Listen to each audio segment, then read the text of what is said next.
नमस्कार, मैं हूं शशि। आइए झारखंड के टॉप 25 प्रमुख खबर जानते हैं।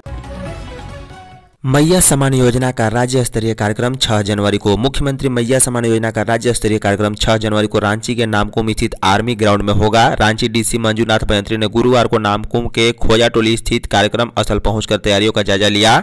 उन्होंने संबंधित अधिकारियों को जरूरी दिशा निर्देश भी दिए। उन्होंने हर बिंदु पर बारीकी से जायजा लिया और अधिकारियों को समय पर सारे कार्य पूर्ण करने का निर्देश दिया है। कहा है कि सभी अधिकारी अपने अपने दायित्व को अच्छे से निभाएं। वहीं डीसी ने अधिकारियों से कहा है कि कार्यक्रम में राज्य भर से बड़ी संख्या में लाभुक महिलाएं पहुंचेंगी। वे जिन बसों से कार्यक्रम स्थल पहुंचेंगी उनके लिए पार्किंग स्थल पूर्ण रूप से सुनिश्चित रखें ताकि ट्रैफिक व्यवस्था सुगम बनी रहे। कार्यक्रम में पूरे राज्य से लाखों की संख्या में लाभुक महिलाएं शामिल होंगी। विभिन्न जिलों से लाभुकों को लेकर आने वाली वाहनों के लिए रूट चार्ट भी निर्धारित किया गया है। बसें रिंग रोड से वाया खरसीदाग कुटियातू मोड़ होते हुए कार्यक्रम स्थल पर पहुंचेंगी। वीआईपी व वीवीआईपी वाहन सदाबहार चौक नामकुम से होकर कार्यक्रम स्थल तक पहुंचेंगे। झारखंड सरकार बुजुर्गों को तीर्थ दर्शन और बच्चों को शैक्षणिक भ्रमण कराएगी। झारखंड सरकार मुख्यमंत्री तीर्थ दर्शन योजना के तहत गरीबी रेखा से नीचे जीवन यापन करने वाले बुजुर्गों को तीर्थाटन कराएगी। वहीं सरकारी स्कूलों के बच्चों को देश के विभिन्न राज्यों और राज्य के अंदर शैक्षणिक भ्रमण कराने की भी योजना है।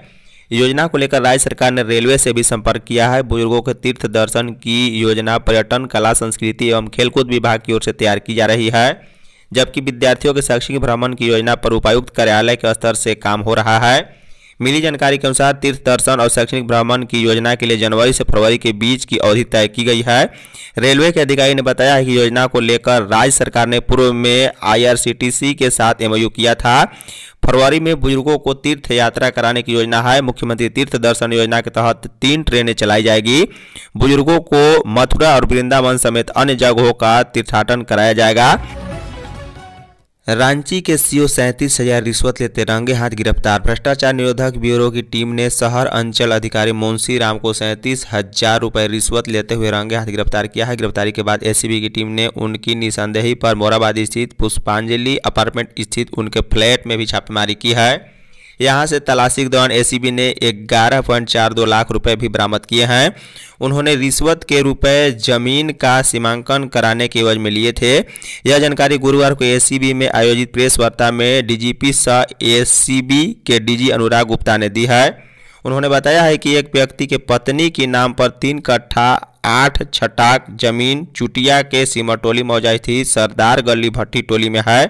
शिकायतकर्ता की ओर से जमीन की मापी के लिए वर्ष 2023 में शिकायतवाद दायर किया गया था। इसमें एसडीओ ने 31 मार्च को शहर अंचल अधिकारी को उक्त जमीन का सीमांकन कराकर समस्या समाधान करने का आदेश दिया था। अंचल अधिकारी ने जमीन के कागजात देखने के बाद सीमांकन फीस जमा करने का आदेश दिया था। इसके बाद शिकायतकर्ता ने पहली बार 12 दिसंबर 2023 को सरकारी फीस जमा की थी। पुलिस लाइन और वाहिनी में पेट्रोल पंप खोलने की तैयारी। राज्य की जिलों में स्थित पुलिस लाइन व वाहिनियों में पेट्रोल पंप खोलने की तैयारी पुलिस मुख्यालय कर रहा है। इसको लेकर डीजीपी अनुराग गुप्ता ने गुरुवार को इंडियन ऑयल, भारत पेट्रोलियम और हिंदुस्तान पेट्रोलियम के अधिकारियों के साथ बैठक की है। इस दौरान डीजीपी ने कहा है कि तेल कंपनी के अधिकारी सभी जिलों के पुलिस लाइन व वाहिनियों की जाँच करे व उपयुक्त स्थल बताए। उन्हीं जगहों पर पेट्रोल पंप खोलने की दिशा में आगे कार्रवाई की जाएगी। डीजीपी ने बताया है कि जिलों के पुलिस लाइन और आर्म्स फोर्स की वाहिनी में खुलने वाले पेट्रोल पंप का संचालन पुलिस विभाग करेगा। जो भी लाभांश होगा वह पुलिस वेलफेयर में खर्च किया जाएगा। पंप की स्थापना के लिए जगह चिन्हित करने को कहा गया है। इन पंपों से पुलिस के साथ साथ आम लोगों को भी फायदा होगा। उल्लेखनीय है कि जैब 01 डोरंडा में इसी तरह के पेट्रोल पंप संचालित किया जा रहा है। लोकेशन के आधार पर सड़क दुर्घटनाओं का मांगा ब्यौरा। राज्य में सड़क दुर्घटनाओं को रोकने के लिए लोकेशन के आधार पर दुर्घटना के बारे में ब्यौरा उपलब्ध कराने का निर्देश सड़क सुरक्षा कोषांग के डीआईजी ने सभी जिलों के एसपी को दिया है। डीआईजी ने सभी जिलों के एसपी से कहा है कि वर्ष 2021, 22 और 23 में घटित दुर्घटनाओं के आधार पर ब्लैक स्पॉट और खतरनाक स्थल को चिन्हित कर रिपोर्ट तैयार करने का निर्देश परिवहन विभाग ने दिया था। इसमें लोकेशन के आधार पर दुर्घटनाओं के बारे में ब्यौरा उपलब्ध कराने को कहा गया था, लेकिन लोकेशन के आधार पर पूरा डाटा नहीं होने की वजह से नए ब्लॉक स्पॉट और खतरनाक स्थल को पूरी तरह से चिन्हित नहीं किया जा सका। ब्यौरा उपलब्ध करने के लिए सभी जिलों के एसपी को एक फॉर्मेट तैयार कर उपलब्ध कराया गया है। बता दें, सड़क सुरक्षा माह के दूसरे दिन गुरुवार को सड़क सुरक्षा की टीम ने अलग अंदाज में दोपहिया वाहन चालकों को जागरूक किया है।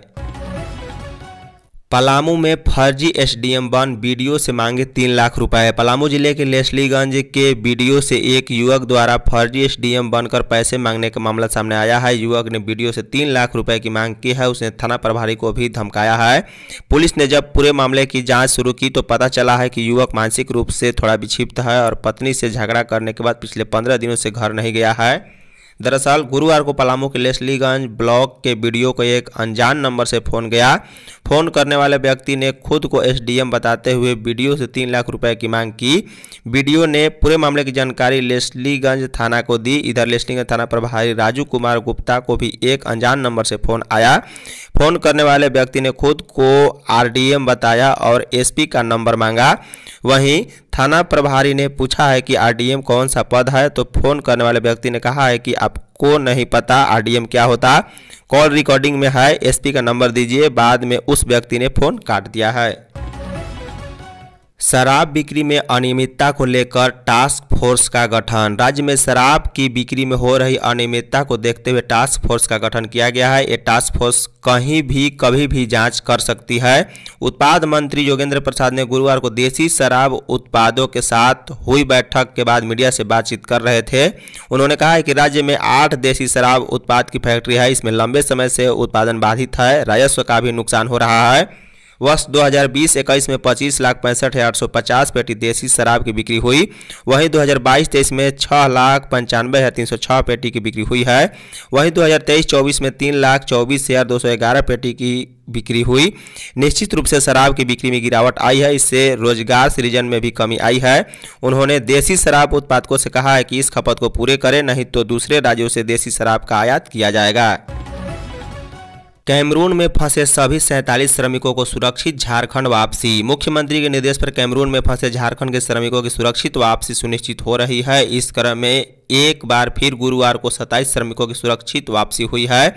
शेष 8 श्रमिक 3 जनवरी के सुबह बिरसा मुंडा एयरपोर्ट पहुंचेंगे। मालूम हो कि कैमरून में फंसे 47 श्रमिकों में से 11 श्रमिकों की वापसी 29 दिसंबर 2024 को हुई थी। वहीं इसके बाद गुरुवार को 27 श्रमिकों को सुरक्षित लाया गया था। शेष श्रमिक भी भारत पहुंच चुके हैं, लेकिन ये सभी शुक्रवार की सुबह झारखंड पहुंचेंगे। बता दें, झारखंड के हजारीबाग, बोकारो तथा गिरिडीह के 47 श्रमिक सेंट्रल वेस्ट अफ्रीका के कैमरून में ट्रांसरेल लाइटिंग लिमिटेड के माध्यम से अगस्त 2024 से कार्यरत थे, जिन्हें वेतन भुगतान नहीं होने और कंपनी द्वारा अच्छा व्यवहार नहीं किए जाने की जानकारी मुख्यमंत्री को मिली थी। इसके बाद मुख्यमंत्री ने राज्य प्रवासी नियंत्रण कक्ष को त्वरित कार्रवाई करने का निर्देश दिया था। झारखंड के किसान मिलेट योजना का लाभ ले सकते हैं। झारखंड सरकार मोटे अनाज की खेती को बढ़ावा देने के लिए झारखंड राज्य मिलेट मिशन योजना चला रही है। इसके तहत किसानों को प्रोत्साहन राशि दी जा रही है। योजना का लाभ लेने के लिए राज्य में कुल 1,78,212 किसानों ने पंजीयन कराया था, लेकिन सर्वे के बाद 91,259 किसानों का आवेदन निरस्त कर दिया गया। अभी तक 65,000 किसानों के आवेदन को ही सही मानते हुए उन्हें प्रोत्साहन राशि देने की प्रक्रिया जारी है। सरकार ने इस योजना के लिए 50 करोड़ रुपए का बजट आवंटित किया है। योजना के अनुसार किसानों को प्रति एकड़ 3,000 रुपये प्रोत्साहन राशि दी जानी है। अधिकतम 5 एकड़ तक एक किसान को प्रोत्साहन राशि दी जानी है। बता दें, कृषि विभाग के आंकड़ों के अनुसार गुमला में सबसे ज्यादा 20,446 आवेदन निरस्त किए गए हैं। गुमला में कुल 52,000 किसानों ने आवेदन कराया था। मनु भाकर समेत 4 को खेल रत्न और सलीमा को अर्जुन अवार्ड। ओलंपिक पदक विजेता निशानेबाज मनु भाकर, शतरंज विश्व चैंपियन डी गुकेश, पुरुष हॉकी टीम के कप्तान हरमनप्रीत सिंह और पैरा एथलीट प्रवीण कुमार को इस साल देश के सर्वोच्च खेल सम्मान मेजर ध्यानचंद खेल रत्न पुरस्कार के लिए चुना गया है।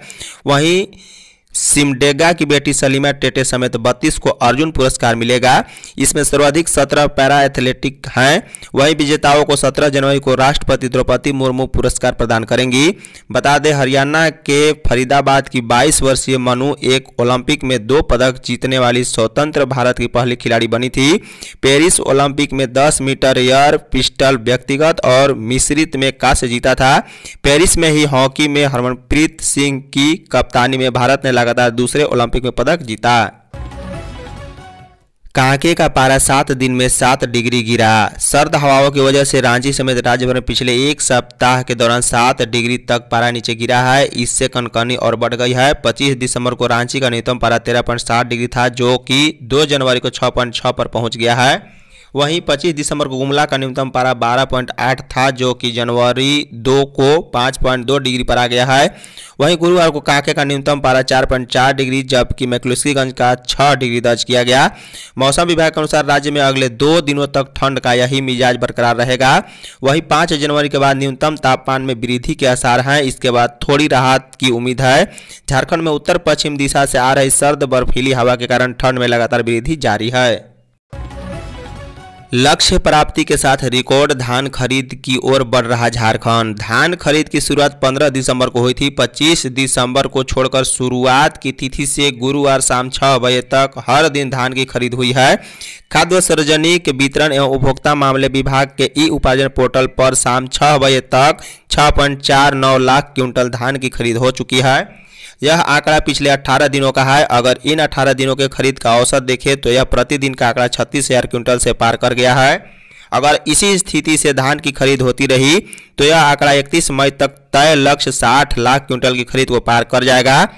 यानी इस बार झारखंड रिकॉर्ड धान खरीद की तरफ बढ़ रहा है। बता दें कि पिछले 3 वित्तीय वर्ष 23-24 और 22-23 में धान की खरीद दिसंबर में ही शुरू होती रही। पिछले 2 वित्तीय वर्ष में धान की खरीद 31 मई तक हुई थी। इस हिसाब से इस वित्तीय वर्ष 15 दिसंबर से 31 मई तक की कुल अवधि 168 दिन की अवधि होती है। झारखंड के 10 स्कूलों में छात्रों को मिलेगी आवासीय सुविधा। झारखंड के 10 स्कूलों में आवासीय सुविधा विकसित की जाएगी। स्कूलों का चयन झारखंड शिक्षा परियोजना परिषद ने कर लिया है। 10 अलग अलग जिलों में एक स्कूलों को इसके लिए चिन्हित किया गया है। इन स्कूलों में हॉस्टल निर्माण की प्रक्रिया भी शुरू कर दी गई है। इसमें सुदूरवर्ती जनजातीय समूह क्षेत्र के बच्चों को रहकर शिक्षा से जोड़ने की पहल की जा रही है। प्रधानमंत्री जनजातीय आदिवासी न्याय महाअभियान के तहत जनजातीय समूह के विकास के लिए इन स्कूलों में आवासीय सुविधा बहाल की जा रही है। इन स्कूलों में विलुप्त होती या शिक्षा से वंचित होते असुर, बिरहोर, हो, बिरजिया, कोरवा, माल पहाड़िया आदि जनजातीय समुदाय के बच्चों का नामांकन कराया जाएगा, जिन्हें आवासीय सुविधा दी जाएगी। इसके लिए 3.5 करोड़ रुपए का बजट निर्धारित किया गया है। 80 स्कूल ऑफ एक्सीलेंस के विद्यार्थियों के लिए प्री बोर्ड 17 जनवरी से। राज्य सरकार की ओर से सीएम स्कूल ऑफ एक्सीलेंस के विद्यार्थियों के लिए सीबीएसई के 10वीं 12वीं बोर्ड परीक्षा में बेहतर प्रदर्शन और 100% उत्तीर्णता सुनिश्चित करने के लिए प्री बोर्ड परीक्षा आयोजन की जाएगी। 10वीं के छात्राओं के लिए 17 से 27 और 12वीं के लिए 17 से 31 जनवरी तक यह परीक्षा होगी। प्री बोर्ड का उद्देश्य छात्रों की वर्तमान तैयारी का आकलन करना है। बता दें कि 80 सीएम स्कूल ऑफ एक्सीलेंस के 12,000 छात्र फरवरी मार्च में सीबीएसई की ओर से ली जाने वाली बोर्ड परीक्षा में शामिल होंगे। प्री टेस्ट के बाद जरूरत पर कक्षा चलेगी। नीरा यादव को झारखंड विधानसभा में बनाया जा सकता है नेता प्रतिपक्ष। कोडरमा से भाजपा नेता डॉक्टर नीरा यादव की लगातार तीसरी बार जीत के बाद उन्हें विधानसभा में नेता प्रतिपक्ष बनाने की प्रबल संभावना दिख रही है। अगर ऐसा होता है तो भाजपा को एक मजबूत महिला चेहरा मिल जाएगा, जिसे कल्पना सोरेन की काट के रूप में देखा जा सकता है। बता दें नीरा यादव कोडरमा से तीसरी बार विधायक बनी है। विधानसभा चुनाव में नीरा यादव ने राजद के सुभाष यादव को 5815 वोटों से पराजित किया। गौरतलब है कि बीजेपी ने नीरा यादव को तीसरी बार कोडरमा से अपना प्रत्याशी बनाया था। साल 2014 से पहले कोडरमा जिला परिषद के उपाध्यक्ष रही डॉक्टर नीरा यादव को 2014 में पहली बार भाजपा ने टिकट देकर कोडरमा विधानसभा से उम्मीदवार बनाया था। रांची में ठंड का कहर, ब्रेन स्ट्रोक से 13 की मौत। झारखंड की राजधानी रांची में इस समय ठंड का काफी असर है। ठंड इतनी तेज है कि लोग घर से बाहर निकलने में भी डर रहे हैं। सड़कों पर सन्नाटा पसरा हुआ है और दिन में भी ऐसा लगता है जैसे कर्फ्यू लगा हो। बता दें ठंड के कारण पिछले 3 दिनों में रांची में 13 लोगों की मौत हो चुकी है, जिनमें 9 मौतें रिम्स अस्पताल और बाकी निजी अस्पतालों में हुई है। इन मौतों का मुख्य कारण ब्रेन स्ट्रोक बताया जा रहा है। रांची के रिम्स अस्पताल के जनरल फिजिशियन डॉक्टर जेके मित्र ने बताया है कि ठंड में ब्रेन स्ट्रोक की समस्या बढ़ जाती है, क्योंकि ठंड के कारण ब्रेन की नसें सिकुड़ जाती है, जिससे यह खतरनाक स्थिति उत्पन्न होती है। इस मौसम में खासकर बच्चों, बुजुर्गों, गर्भवती महिलाओं और कमजोर इम्यूनिटी वाले लोगों को विशेष ध्यान रखना चाहिए, क्योंकि इनकी नसें ज़्यादा संवेदनशील होती है। झारखंड के ट्रेनिंग सेंटरों में मिलेगा कमांडो जैसा प्रशिक्षण। झारखंड के ट्रेनिंग सेंटरों में पुलिस जवानों को कमांडो और एनएसजी जैसा प्रशिक्षण मिलेगा। इसके लिए रिटायर्ड सैनिकों को पदस्थापित किया जा रहा है। ये रिटायर्ड सैनिक पहले सेना व दूसरे सुरक्षा संस्थानों में प्रशिक्षण देते थे। इसके लिए 21 अनुदेशक और 4 वरीय अनुदेशक के पद सृजित किए गए हैं। इनकी नियुक्ति राज्य के चारों काउंटर एजेंसी एंड टेररिस्ट स्कूलों में होगी। बता दें, counter insurgency and terrorist school Latehar के नेतरहाट, हजारीबाग के पदमा, पूर्वी सिंहभूम के मूसाबनी और रांची के टेंडरग्राम में स्थापित है। यहाँ के लिए जिन प्रशिक्षकों का चयन किया जा रहा है उनका प्लाटून कमांडर कोर्स पूरा करना अनिवार्य है। वहीं काउंटर इंसर्जेंसी एंड टेररिस्ट स्कूलों में इसके लिए commando, NSG commando, counter insurgency course, platoon weapon course, PT course, FI और आईआईडी कोर्स पढ़ाए जाएंगे। पुलिस के जवानों को नक्सल व दूसरे खतरों से निपटने के लिए दक्ष बनाया जाएगा। हेमंत सोरेन की अध्यक्षता में कैबिनेट बैठक 7 जनवरी को। झारखंड में हेमंत सोरेन कैबिनेट की बैठक 7 जनवरी को बुलाई गई है। बैठक अपराह्न 4 बजे से होगी। मंत्रिमंडल सचिवालय एवं निगरानी विभाग ने यह जानकारी दी है। गुरुवार को बताया गया है कि हेमंत सोरेन की अध्यक्षता में कैबिनेट की बैठक 7 जनवरी 2025 को अपराह्न 4 बजे से झारखंड मंत्रालय के मंत्रिपरिषद कक्ष में बुलाई गई है। साल की पहली कैबिनेट में कई अहम फैसले लिए जा सकते हैं। हेमंत सोरेन सरकार की पिछली कैबिनेट बैठक 24 दिसंबर 2024 को हुई थी। वहीं साल के आखिरी कैबिनेट में हेमंत सोरेन ने सरकारी कर्मचारियों को बड़ा तोहफा दिया था। मंत्रिपरिषद की बैठक में कर्मचारियों को महंगाई भत्ता में 3% की वृद्धि के प्रस्ताव को मंजूरी मिल गई थी। न्यू ईयर में 27 करोड़ की शराब गटक गया झारखंड। न्यू ईयर के मौके पर झारखंड में शराब की रिकॉर्ड बिक्री हुई है। 30 दिसंबर से 1 जनवरी के बीच करीब 60 करोड़ रुपए की शराब की बिक्री हुई। वहीं 30 दिसंबर को 14.58 करोड़ रुपए और 31 दिसंबर को 27.52 करोड़ रुपए की शराब की बिक्री हुई है। 1 जनवरी 2025 को 18 से 19 करोड़ रुपए की शराब की बिक्री हुई। हालांकि आधिकारिक आंकड़ा अभी जारी नहीं हुआ है। वर्ष 2023 में 31 दिसंबर को 24 करोड़ की शराब की बिक्री हुई थी वर्ष 24 में। वहीं 31 दिसंबर को पिछले साल की तुलना में शराब की बिक्री में इजाफा हुआ है। इस बार 3.50 करोड़ रुपए से अधिक की शराब बिक्री हुई है। धन्यवाद।